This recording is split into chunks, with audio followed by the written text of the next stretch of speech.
बच्चों, आप सभी का हमारे YouTube चैनल आइडियल देव क्लासेस में स्वागत है। बच्चों, आज हम आपके लिए लर्निंग आउटकम आधारित लर्निंग गेम सामग्री विषय गणित लेके आए हैं, जो कक्षा 8वीं के लिए है। यह पुस्तक जो है आपकी राज्य शिक्षा केंद्र मध्य प्रदेश भोपाल द्वारा बनाई गई है। किस सत्र के लिए बनाई गई? सत्र 2022-23 कक्षा 8 विषय गणित। इसमें आज हम वर्कशीट 14 देखेंगे। चलिए, वर्कशीट 14 में क्या दिया है? एक ही आधार वाली घातों का गुणन एवं विभाजन, यानी कि एक ही आधार वाली जो घात वाली जो संख्या हैं उनका गुणा और विभाजन कैसे करते हैं, उसके बारे में हम इस वर्कशीट में समझेंगे। चलिए, एक ही आधार वाले घातों का गुणन कैसे करते हैं। जैसे 3 की घात 2 गुणित 3 की घात 3। अब यहाँ पे आधार क्या है ये आपको मालूम होना चाहिए, और घात क्या हुआ है। यहाँ पे ये 3 और ये जो नीचे वाले ये 3 दिख रहे हैं आपको, ये 3 क्या है? ये वाले ये आधार हैं, और ये ऊपर जो 3 के ऊपर लिखा है 2, यह उसकी घात है। ये 3 के ऊपर जो 3 लिखा है यह उसकी घात है। हम 3 को ऐसा भी लिख सकते हैं ना, 3 गुणित 3, 3 की घात 2 है तो गुणित, इसको क्या लिख सकते हैं? 3 गुणित 3 गुणित 3 लिख सकते हैं, क्योंकि 3 की घात 3 है। अब इसको हम अलग तोड़ के लिखते हैं, 3 गुणित 3 गुणित 3 गुणित 3, यानी 3 की घात कितनी हो जाएगी? 5। तो आप देख रहे हैं कि इसकी घात 2 है और इसकी घात 3 है, तो घात कितनी हुई? जब इसको हमने अलग अलग तोड़ के लिखे तो 3 की घात 5 हुई। तो इससे आपको क्या पता चल रहा है कि जब आधार समान होता है तो घातें क्या होती हैं? जुड़ती हैं। आधार समान है तो घातें क्या होती हैं? जुड़ती हैं, और आधार एक ही रहता है। जैसे यहाँ पे 2 3 है तो इसका एक ही 3 आएगा, और उसकी घातें क्या हो जाएंगी? जुड़ जाएंगी, 2 धन 3। इस प्रकार 3 की घात क्या हो गई? 5। तो यहाँ दिया है, यहाँ आधार एक समान है जो कि है 3।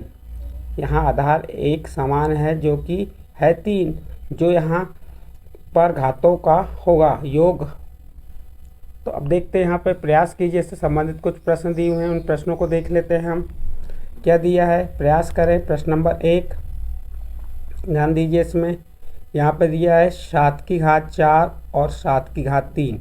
अब इसके आधार देखिए, यहाँ पे भी 7 है और यहाँ पे भी 7 है। इसके आधार कैसे हैं? समान हैं। और घातें कौन सी हैं? 4 और 3। जब आधार समान है तो उसका आधार एक ही आ जाएगा 7, और उसकी घातें क्या हो जाएंगी? जुड़ जाएंगी। तो ये 4 धन 3 बराबर 4 में 3 जोड़े तो क्या हो जाएगा? 7, यानी 7 की घात 7। ये प्रश्न आपको उदाहरण के रूप में दिया हुआ था। अब अन्य प्रश्न आपको करना है। जैसे इसका प्रश्न नंबर 2 क्या दिया है? 2 गुणित 2 की घात 6 गुणित 2 की घात 8। तो यहाँ पे इसके आधार कैसे हैं? समान है। देखते हैं आप, आधार समान दिख रहे हैं आपको। तो अब देखिए इसमें क्या हो जाएगी? घातें जुड़ जाएंगी। जैसे 2 की घात क्या हो जाएगी? आधार एक 2 जैसा का वैसा लिख देंगे हम, और उसकी घातें क्या है? 6 और 8।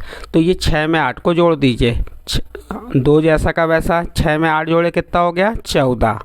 तो इस प्रकार 2 की घात क्या हो जाएगी? 14 हो जाएगी। तो प्रश्न नंबर 2 यहाँ पे कंप्लीट होता है। अगला प्रश्न देखते हैं, प्रश्न नंबर 3। प्रश्न नंबर 3 क्या है?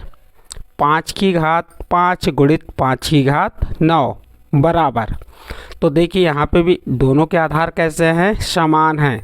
जब आधार समान है तो घातें क्या होती हैं? जुड़ती हैं। इसकी घात 5 है, इसकी घात 9 है, और आधार जैसा का वैसा लिख देंगे 5 आप, और उसकी घातों को जोड़ देंगे, 5 धन 9 बराबर। फिर क्या लिखेंगे? 5 की घात, जब 5 में 9 जोड़े तो कितना हो गया? 14, 5 की घात 14। इसी प्रकार प्रश्न नंबर 4 देखिए। प्रश्न नंबर 4 में क्या दिया? 1 की घात 4 और 1 की घात 5। तो इसमें आधार क्या है? a है, तो ये जैसा का वैसा लिख दिया। उसकी घातें क्या है? 4 और 5। तो घातें क्या हो जाएंगी? जुड़ जाएंगी, 4 में 5, 4 धन 5। और जब घातों को जोड़े तो 1 की घात कितनी हो गई? 9। इसी प्रकार नेक्स्ट प्रश्न दिया है 5 नंबर का प्रश्न। इसमें दिया है 8 की घात 3 गुणित 8 की घात 2। आधार समान है तो घातों को कैसे कर देंगे? जोड़ देंगे। तो 8 की घात क्या हो जाएगी? 3 धन 2, और जब 3 में 2 जोड़े तो 8 की घात कितनी आ गई? 5। नेक्स्ट प्रश्न, प्रश्न नंबर 6। 10 की घात 2 और 10 की घात 6। इसके भी आधार कैसे हैं? समान। आधार कौन से हैं आपको कन्फर्म हो गया? ये 10 ये क्या है? आधार, और घात क्या है?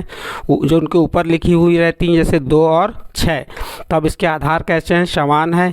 तो इसका 10 जैसा का वैसा अकेला आ जाएगा, और ऊपर की जो घातें हैं वो क्या हो जाएंगी? जुड़ जाएंगी। अब देखिए 2 में 6 को जोड़ दीजिए, 2 धन क्या हो गया? 6। 2 में 6 जोड़े तो 10 की घात क्या हो गई? 8। इस प्रकार से ये सॉल्व हो गया इसका। इसके बाद नेक्स्ट है यहाँ पे आपका 4 की घात 6, 4 की घात 5। तो आधार समान है, घातें जुड़ जाएंगी।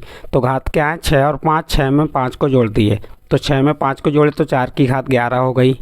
नेक्स्ट अगला प्रश्न 8वां, 25 की घात 4 गुणित 25 की घात 3। इसमें भी देखिए क्या है, आधार समान है तो घातें क्या हो जाएंगी, जुड़ जाएंगी। तो 25 की घात क्या हो जाएगी, 4 धन 3 बराबर 4 में 3 जोड़े तो 25 की घात कितनी आ गई, 7। तो इस प्रकार से आपको एक नियम याद रखना है। कौन सा नियम, कि यदि आधार समान है, यदि आधार समान है तो घातें कैसी होती हैं, गुणा में वो भी, गुणा में आधार समान है तो घातें जुड़ती हैं। ठीक है, इस प्रकार से आपका ये जो प्रयास है कंप्लीट हुआ। नेक्स्ट प्रयास देखते हैं क्या दिया है।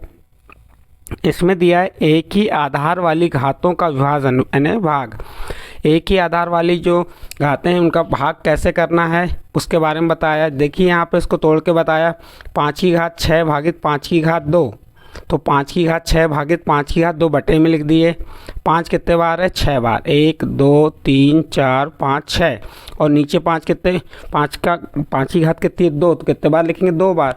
5 गुणित 5, 1 5 से 1 5 क्रॉस हुआ। देखिए ये 5 से ये 5 कैंसिल हो गया, ये 5 से ये 5 कैंसिल हो गया। अब बचे कितने, 5, 4, 5 ये लिख दिए। 5 की घात कितनी हो गई, 4। तो 5 की घात 4 यानी कितना हो गया, इसकी घात कितनी थी, 6 और इसकी घात 2 थी। तो 6 में से हमने 2 को घटाया तो 4 आया 5 की घात। यानी कि आपको क्या याद रखना है, भाग में घातें घटती हैं। आधार समान होने पर भाग में घातें घटती हैं। इसके ऊपर बताए थे आधार समान होने पर गुणा में घातें जुड़ती हैं। तो इस प्रकार से इससे संबंधित कुछ प्रश्न हैं, उनको देख लेते हैं हम। देखिए यहाँ पे प्रश्न नंबर 1 क्या दिया हुआ है, 10 की घात 8 भागित 10 की घात 3 दिया हुआ है ये। अब यहाँ काय में ये भाग में एक आय का चिन्ह है, आपका भाग का चिन्ह है। अब भाग में आपको बताएं कि घातें क्या हो जाएंगी, घट जाएंगी। आधार जैसा का वैसा, आधार क्या है 10 जैसा का वैसा, और इसकी घात 8 है और इसकी घात क्या है 3। तो 8 में से 3 को घटा देंगे तो 10 की घात 8 ऋण 3 बराबर 10 की घात क्या आ जाएगी, 8 में से 3 घटाएंगे तो 5 आ जाएगी। ये उदाहरण दिया हुआ था। अब इसी प्रकार आपको प्रश्न क्रमांक 2 से हल करने के लिए दिया, देखते हैं हल करके इसको। चलिए क्या दिया, प्रश्न क्रमांक 2, 5 की घात 6 भागित 5 की घात 3। तो इसकी घात, आधार कैसे हैं इसके भी, भाग में और आधार समान है तो घातें क्या हो जाएंगी, घट जाएंगी। तो यहाँ पे 5 जैसा का वैसा रहेगा, उसकी 6 में से 3 को घटाएंगे तो 5 की घात कितनी आ जाएगी, 3 आ जाएगी। नेक्स्ट इसके बाद तीसरा प्रश्न देखिए, 7 की घात 15 भागित 7 की घात 10। इसमें दोनों आधार समान हैं तो घातें क्या हो जाएंगी, भाग में घट जाती हैं। तो 7 15 ऋण 10, 7 की घात 15 ऋण 10 यानी 7 की घात कितनी आ जाएगी, 5। 15 में से 10 को घटाए तो 5 आ गया। इस प्रकार से भाग में घातें घट जाती हैं। इसी प्रकार प्रश्न नंबर 4 को देख सकते हैं, 8 की घात 6 भागित 8 की घात 3। तो इसको क्या लिख सकते हैं, 8 की घात 6 ऋण 3 बराबर 8 की घात क्या हो जाएगी, 3, क्योंकि 6 में से 3 घटाया 3 आया। इसी प्रकार 1 की घात 6 भागित 1 की घात 4 है। तो आधार क्या है इसका, a जैसा का वैसा, और घातें क्या करेंगे, 6 में से 4 को घटा देंगे। 6 में से 4 घटाए तो 1 की घात कितनी आ जाएगी, 2।